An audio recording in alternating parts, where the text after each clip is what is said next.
El Señor Jesús les bendiga, les habla el periodista y hermano Juan de Armenia, les saludo en el glorioso nombre de nuestro Señor Jesucristo. Quiero a partir de este momento entrar a hacer algunas predicciones alrededor de los temas que publiqué en un video anterior donde hablo de una serie de equivocaciones que se pueden estar enseñando en las iglesias pentecostales en el mundo. La primera mentira alrededor del arrebatamiento quiero tratar, o primer supuesto, es aquel que nos han enseñado y que dice que nadie sabe el día ni la hora del arrebatamiento. Y me parece a mí que eso es un error, porque para enseñar se ha hecho tomando como base Mateo 24:36, Marcos 13:32, y esos son los dos versículos más claves en los que entonces nos dicen que el Señor Jesús dijo: pero del día y la hora nadie sabe,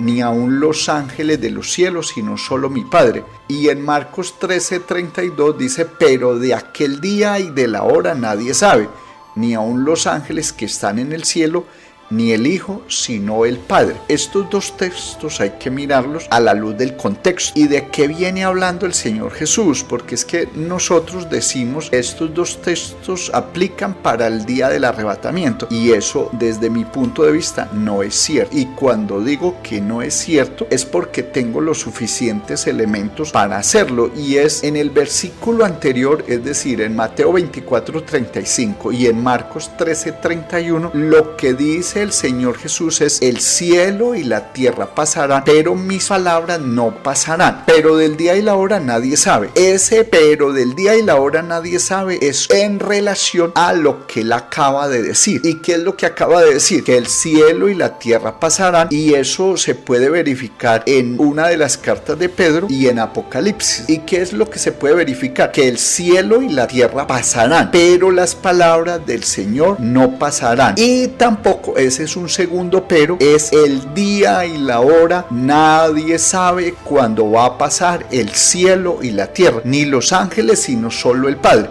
Entonces no podemos decir que el Señor Jesús dijo que nadie sabe el día ni la hora del arrebatamiento, porque Él no viene hablando del arrebatamiento. Él está hablando es del día en que pasen el cielo y la tierra, porque definitivamente van a pasar. Por eso en Apocalipsis dice: vi un cielo nuevo y una tierra nueva, porque el primer cielo y la primera tierra pasaron y el mar ya no existía más. Esos dos textos que estoy comentando entonces nos llevan a otros versículos. Por ejemplo, en Mateo 24, pero ya en el versículo 42, el Señor Jesús dice: velad pues, porque no sabéis a qué hora ha de venir vuestro Señor.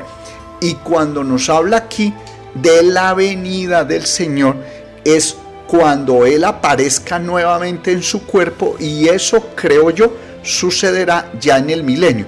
Aquí tampoco está hablando del arrebatamiento. Por lo tanto, no podemos aplicar ni Mateo 24:36, ni Marcos 13:32, ni Mateo 24:42 para hablar del arrebatamiento. Igual sucede en Mateo 25:13, porque el Señor dice: velad pues, porque no sabéis el día ni la hora en que el Hijo del Hombre ha de venir. Si usted revisa, ahí habla también de la venida del Hijo del Hombre, y la venida del Hijo del Hombre no es lo mismo que el arrebatamiento. Entonces no podemos aplicar Mateo 25:13 tampoco al arrebatamiento, o no debemos hacerlo. Nosotros podemos hacer lo que queremos con la escritura. Bastante cosas hemos hecho ya de forzar escrituras y de quedarnos creyendo una mentira después de que nos han demostrado que no es así. Entonces, Mateo 25:13, el Señor Jesús, cuando termina la parábola de las 10 vírgenes, que termina exactamente en el versículo 12, voltea a mirar a los apóstoles que están con él y les dice: velad pues, porque no sabéis ni el día ni la hora en que el Hijo del Hombre ha de venir. ¿Qué les está diciendo a ellos? Mire, ustedes no se imaginan que mi venida se puede demorar 1000 años, 2000 años, 3000 años. Es decir, ustedes no tienen ni idea cuándo va a suceder eso. Por eso hay que estar velando, pero él no está hablando de que el día y la hora del arrebatamiento nadie lo sabe. Igual sucede en Marcos 13:33. Dice: mirad, velad, y orad, porque no sabéis cuándo será el tiempo, pero tampoco está hablando del arrebatamiento. Marcos 13:35 dice, velad pues, porque no sabéis cuándo vendrá el Señor de la casa, si al anochecer, o a la medianoche, o al canto del gallo, o a la mañana. Este texto también nos está hablando de su venida. No nos está hablando de un arrebatamiento supuestamente en un día y en una hora que nadie sabe, ni tampoco en un arrebatamiento en cualquier momento, porque ese es otro error, hablar de un arrebatamiento en cualquier momento, basándonos en Corintios, cuando Pablo enseña de la transformación, no del arrebatamiento. Pablo dice en un momento, en un abrir y cerrar de ojos, a la final trompeta. Ese en un momento, a un abrir y cerrar de ojos, no es el arrebatamiento. El Señor, ese momento, en ese abrir y cerrar de ojos, no es el arrebatamiento. Pablo está hablando allí de la transformación, y transformación no es lo mismo que arrebatamiento. No podemos unir Primera de Tesalonicenses 4, 16 y 17, donde habla de un arrebatamiento, no lo podemos unir con Corintios 15, donde habla es de una transformación. Hay que hacer diferencia en eso. Entonces, hasta ahora no hemos visto ningún texto donde diga que nadie sabe el día ni la hora del arrebatamiento. Esa es una interpretación equivocada que se ha dado. Por el contrario, el día de la venida, o más bien de su manifestación o aparición, no sucederá de sorpresa. ¿Eso qué significa? Que nosotros vamos a saber cuándo será ese momento, pero no digo yo del arrebatamiento, sino de la manifestación del Señor, de la aparición del Señor. Y para eso miremos la Biblia. En Lucas capítulo 21, versículo 34, dice el Señor: mirad también por vosotros mismos, y nos está hablando a nosotros, a su iglesia, que vuestros corazones no se carguen de glotonería y embriaguez y de los afanes de esta vida, y venga de repente sobre vosotros aquel día. Aquí ya nos está hablando de venir de repente aquel día, y esa venida de repente es precisamente la venida del Señor Jesús, o su manifestación, o más bien su aparición, porque Él se nos va a manifestar, se nos va a aparecer a nosotros, pero eso no sucederá de sorpresa. La sorpresa es para el mundo. Entonces, por eso en Lucas 21:34, cuando diga y venga de repente sobre vosotros aquel día, viene de repente ese día para los que están en los afanes de esta vida, en las embriagueces, en las glotonerías, es decir, para los que no están velando, pero para el que esté velando no será sorpresivo. Miremos en Lucas 21:35, porque como un lazo vendrá sobre los que habitan sobre la faz de la tierra, es decir, vendrá repentinamente, sorpresivamente, sobre los que habitan la faz de la tierra, para aquellos que no estén esperando al Señor. Pero si usted está velando, usted va a saber. Continúo entonces hablando de que el Señor se nos va a manifestar a nosotros, pero no sorpresivamente. Mateo 24, 48 al 50 dice: pero si aquel siervo malo dijera en su corazón, mi Señor tarda en venir, y comenzare a golpear a sus consiervos y aún a comer y a beber con los borrachos, vendrá el Señor de aquel siervo en día que éste no espera y a la hora que no sabe. ¿Quién es el siervo que no sabe? ¿Quién es el siervo que no espera? Aquel que se va a beber y a comer con los borrachos, no es el que esté velando. Continuamos entonces mirando en Lucas capítulo 12, versículos 39 al 40. Miren lo que dice el Señor Jesús: pero sabed esto, que si supiese el padre de familia a qué hora el ladrón había de venir, velaría ciertamente y no dejaría minar su casa. Vosotros pues también estad preparados, porque a la hora que no penséis, el Hijo del Hombre vendrá. Aquí Él está haciendo una comparación, que hay una venida de forma sorpresiva, como ladrón, pero si nosotros estamos velando no seremos sorprendidos.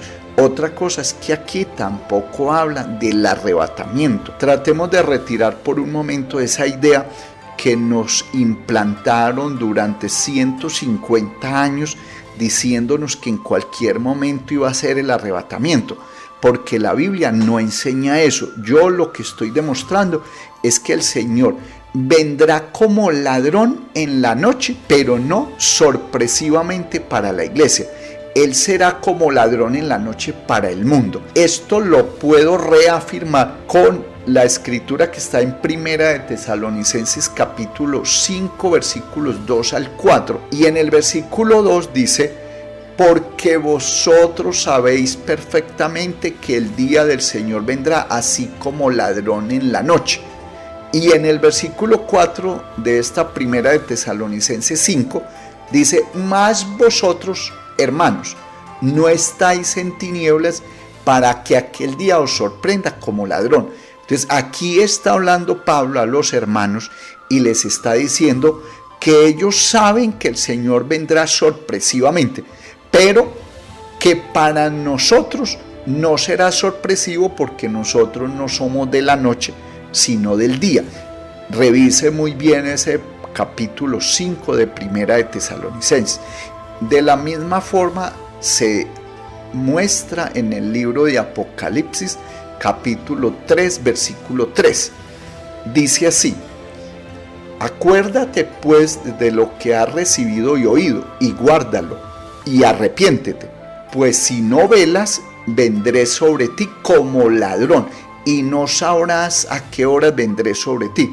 Aquí está afirmando en este mensaje el Señor que Él vendrá como ladrón y que muchos no van a saber a qué horas vendrá. ¿Pero por qué no lo van a saber?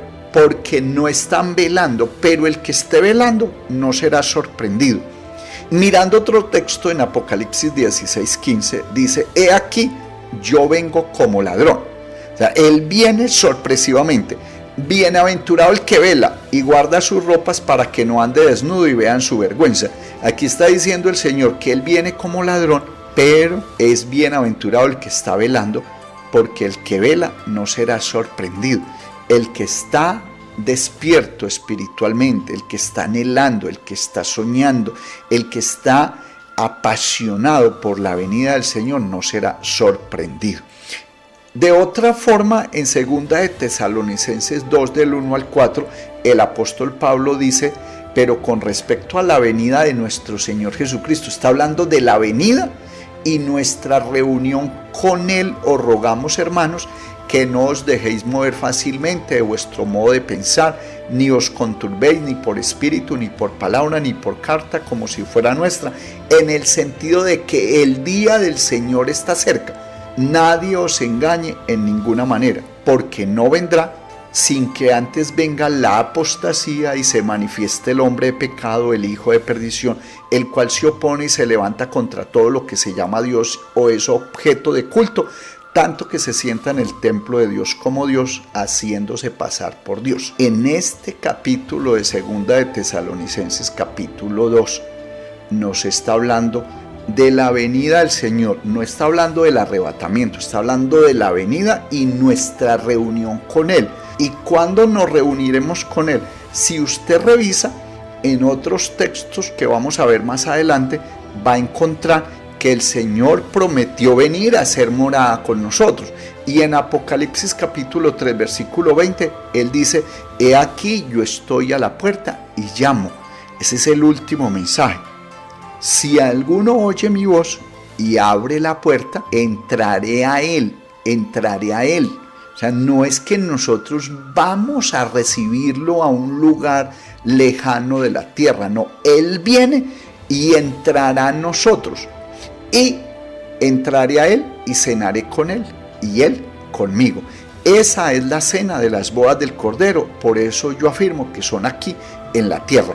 Pero en este capítulo 2 de 2 de Tesalonicenses dice que no nos dejemos mover fácilmente de nuestro modo de pensar, de creer, ni nos preocupemos por lo que digan, que ya viene, que está aquí, que ya llegó, que en cualquier momento. No, porque ese día, ¿cuál día? El día en el que el Señor se nos va a manifestar a nosotros, que es precisamente el día 1335.